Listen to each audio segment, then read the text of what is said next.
சிவலிங்கத்தின் மகிமை.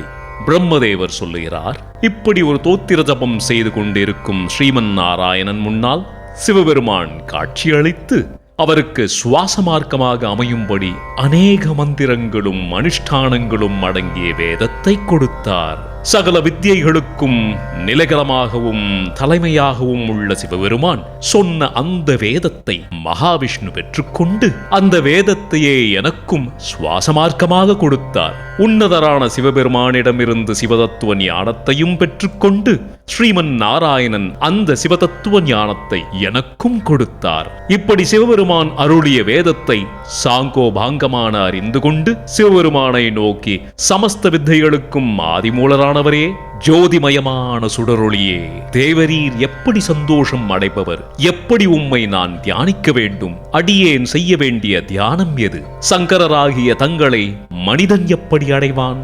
பாவங்களை எல்லாம் பரிகரிக்கக்கூடிய அந்த சிவதத்துவ ஞானத்தை எனக்கு உபதேசிக்க வேண்டும் என்று கேட்டார். உடனே கருணை கடாட்சமூர்த்தியான சிவபெருமான் விஷ்ணுவை நோக்கி, நம்மீது தனியாத விசுவாசம் கொண்ட விஷ்ணுவே, இப்போது உன் முன்னால் நாம் எப்படி பிரத்யக்ஷமாக காட்சியளிக்கிறோமோ அப்படியே பிரத்யக்ஷமாக இருப்பதாக கருதி கொண்டு சகல பலன்களையும் சகலமான மனோபீஷ்டங்களையும் தந்தருள்வோம்.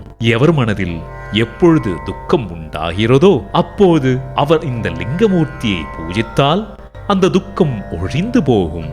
பிரம்மன் சதா சிருஷ்டி தொழிலை செய்யவும், நீ ஜீவன்களை ரட்சித்து காக்கவும் சதா எம்மிடத்தில் மிகுந்த பக்தியும் கொண்டு பூஜை செய்வதால் எல்லா விருப்பங்களையும் கொடுப்பதோடு அல்லாமல் சகல பாபங்களும் எப்படி நிவர்த்தியாகுமோ அப்படிப்பட்ட பூஜா விதியை உங்களுக்கு போதிக்கிறேன் என்று கூறினார். அவரிடம் விஷ்ணு பகவான் மேலும் வேண்டலானார். சேதனா சேதனமாயும் லோக ரூபமாயும் தேவதேவர்களுக்கெல்லாம் பிரபுவாயும் ருக்வேத சாமவேத யஜுர்வேத சுரூபமாயும் சிருஷ்டி சிதி சங்கார கர்த்தாவாயும் சர்வாமிஷ்டங்களையும் கொடுக்க வல்லவராகவும் இருக்கும் பிரபுவே, உம்மை நமஸ்கரிக்கின்றேன். ஏகாட்சர ரூபமாகி நாதராகியும் அகார ரூபமாகியும் ஞானரூபமாகியும் அறிவுருவாகியும் உகார ரூபமாகியும் ஆதிதேவனாகியும் வித்யாஸ்வரூபம் உடையவராகியும் இருக்கும் உமக்கு என் நமஸ்காரம். மூன்றாவதான மகாரூபமாகியும் சிவமூர்த்தியாகியும் சிரேஷ்ட ரூபத்தையுடையவராகியும் நீர் உருவாகியும் நீர்வாழ் பிராணிகளை காப்பவராகியும் ஜலத்தில் நித்திரை செய்பவராகியும் இருக்கிற உமக்கு என் நமஸ்காரம். சித்ரூபமாயும் பிராணி ரூபமாயும் ஸ்மதி ரூபமாயும் உள்ள உமக்கு என் நமஸ்காரம். ஞான ரூபமாகியும் ஞானத்தினால் அடையத்தக்கவராகியும் உயர்ந்த ரூபமான உமக்கு என் நமஸ்காரம். பொன்மயமான கைகளை உடையவரும் பொன்மயமான இந்திரியத்தை உடையவருமான உமக்கு வந்தனம். விரிசடை தரித்தவரும் யானை தோல் போர்த்தியவருமான உமக்கு வந்தனம். மங்கள ஸ்வரூபியாகும் மங்களத்தை உண்டு பண்ணுவராயும் பரமாகாய சரீரியாயும் மகாபத்மம் முதலான நிதிகளுக்கெல்லாம் பதியாயும் லிங்காரமாகியும் லிங்க ஸ்வரூபத்தையுடையவராயும் இருக்கும் உமக்கு என் வந்தனம். தேஜோ ரூபியாயும் தேஜசுக்களுக்கெல்லாம் பதியாகவும் சகல ஸ்வரூபியுமாயும் இருக்கும் உமக்கு என் வந்தனம். அனந்தரும் அனைத்திற்கும் உன்னதரும் நீரை உள்ளே உடையவரும் தவத்தில் ஆசக்தரும் பிரம்ம விஷ்ணுவான எங்களுக்கு சாமவேத கீதத்தினாலே பாடம் தரத்தக்கவராயும் பரபிரம்ம ஸ்வரூபியாகவும் பரமாத்மாவாயும் ரிஷிஸ்வரூபியாயும் சகலத்திலும் வியாபித்தவராயும் பிரபுவாயும் இருக்கிற உமக்கு என் வந்தனம். அனைத்தும் உணர்ந்த ஐயனே வந்தனம் வந்தனம் வந்தனம். இவ்வாறு விஷ்ணு பகவான் என்னுடன் சேர்ந்து சிவபெருமானை நோக்கி துதித்துக் கொண்டு நின்றார். இந்த துதியை எவன் படிக்கிறானோ கேட்கிறானோ, பிராமண சிரேஷ்டர்களை கேட்க செய்கிறானோ, அவன் மகா பாவியாயிருந்தாலும் பிரம்ம பதவியை அடைவான்.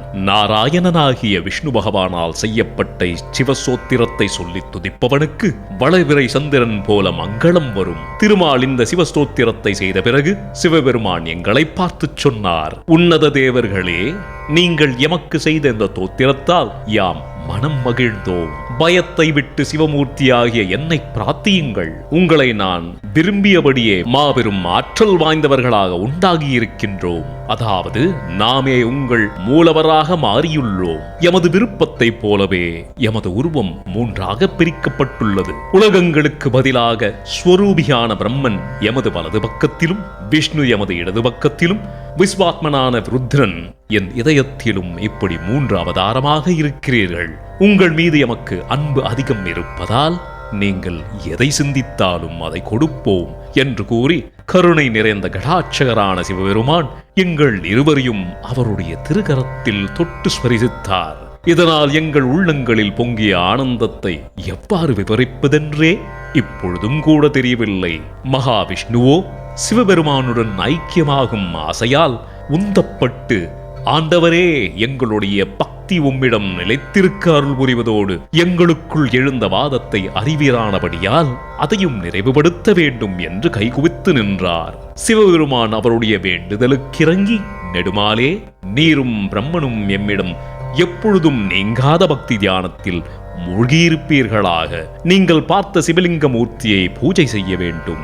நீங்கள் விதிமுறைப்படி செய்யும் பூஜையால் எம்மை நமஸ்கரித்து வரும்போது சுகத்தை அடைவீர்கள் என்று திருவாய் மலர்ந்து பூஜை முறைகளை உபதேசம் செய்து எங்கள் இருவருக்கும் விருப்பமான பல வரங்களை தந்தொருளினார். பிறகு அவர் என்னை பார்த்து, பிரம்மனே, நீ நம்முடைய ஆజ్ఞையால் சிருஷ்டிகாரனாக இருந்து படைப்பு தொழிலை செய்து வா என்று நாராயணனை பார்த்து, ஓ விஷ்ணுவே, நீ அசையும் பொருள் அசையா பொருட்களையும் அண்டத்திலும் உள்ள சகல ஜீவராசிகளையும் காத்து ரட்சிப்பாயாக. நிஷ்களமாகிய நாம் சிருஷ்டி சிதி சங்காரம் என்னும் முத்தொழிலையும் நடத்த வேண்டி பிரம்மன், விஷ்ணு, ருத்ரன் என்னும் மூன்றாக பிரிந்தோம். ஆதலின் அந்த ருத்ரமூர்த்தி எம்முடைய அம்சத்தை காட்டிலும் குறைவுபட்டதொன்றும் இல்லையாததால் நீங்கள் செய்யும் தோத்திர பூஜா கிரியைகள் யாவும் எனக்கும் ருத்ரனுக்கும் ஒன்றேயாகும். ஏனெனில் ருத்ர ரூபமும் சிவரூபமும் ஒன்றேயாகும். ஏனெனில் தங்கத்திற்கும் வேறொரு தங்கம் என்கிற பெயர் எப்படி பொருந்தாதோ, ஒரு மண்கட்டியை பாத்திரமாக செய்தால் மண்கட்டி வேறு பாத்திரம் வேறு என்கிற பொருட்பேதம் எப்படி வரமாட்டாதோ, அதுபோல் உணர்ந்து கொண்டு நீங்கள் ருத்ரனையும் எம்மையும் வேறுபடுத்தி எண்ணக்கூடாது. மேலும் நமது ஸ்வரூபம் எல்லோராலும் பார்க்கத்தக்கது. விஷ்ணுவே, பிரம்மனே, நீயும் ருத்ரனும் என்னுடைய வடிவமேதான். சத்தியமாயும் ஞான ஸ்வரூபியாயும் நாசமற்றதாயும் அனாதியாயும் இருக்கிற எம்முடைய சிவஸ்வரூபமே இதற்கெல்லாம் மூலமானதும் முதலானதுமாகும். நீங்கள் சிவரூபத்தில் இருந்து உற்பத்தியானவர்கள். ருத்ரனாக ருத்ரமூர்த்தி உண்டாவதற்கு நமது ஆக்ஞையே காரணம். நாமே ருத்ரனாக அவதரிக்கப் போகிறோம். பிரம்மனே, விஷ்ணுவே, இச்சிவரூபத்தில் இருந்து சிவாம்சமாக லக்குமியும் சரஸ்வதியும் அவதரிப்பார்கள். இச்சிவரூபமே காரிய நிமித்தமாக சிறந்த வேறு ரூபத்தை அடைந்து காளி என்னும் பெயரால் அவதரிக்கப் போகிறாள். ஆகையால் விஷ்ணுவே, நீ லக்ஷ்மியை துணைவியாக கொண்டு காத்தல் தொழிலை செய்து வா. பிரம்மாவே, நீ சரஸ்வதியை துணைவியாக கொண்டு எப்பொழுதும் சிருஷ்டி தொழிலை செய்து வா. ருத்ரன் மகா காளியை இணைத்துக் கொண்டு சங்காரத் தொழிலை செய்வான்.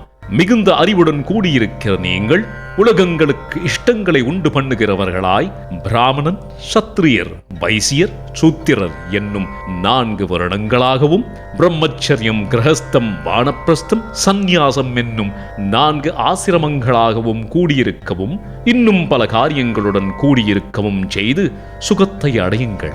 நீங்கள் இருவரும் வெள்ளி, ரத்தினம், தங்கம், மண் இவைகளில் ஏதாவது ஒன்றில் விளங்கும் லிங்க ரூபத்தை உலகங்களுக்கு சுகத்தை உண்டு செய்யவும், உம்மை போல் உலகத்தோர் பூஜிக்கவும் எக்காலத்திலும் இடைவிடாத அன்புடன் பூஜை செய்யுங்கள். இச்சிவ பூஜைக்கு எவன் அந்நியமாயிருக்கிறானோ அவனை நாம் அடைய மாட்டோம் என்று கூறி மறைந்தார். அது முதற்கொண்டு நாராயணனும் பிரம்மதேவனும் சிவ பூஜை செய்து கொண்டு சிவபக்தியுடையவராக இருந்தார்கள். லிங்கமே சரஸ்வதி, லிங்கமே மகாலட்சுமி, லிங்கமே மகா காளி, லிங்கமே பிரம்மாதி தேவர்கள், லிங்கமே சிவபெருமான். எவன் ஒருவன் சிவலிங்கத்தின் பிரபாவத்தை சிவசந்நிதியில் வாசிக்கிறானோ அவன் அடையும் பலன்களை அளவெடுத்து சொல்ல முடியாது. இவ்வாறு சூதமாமுனிவர் நைமிசாரண்யவாசிகளுக்கு சொன்னார்.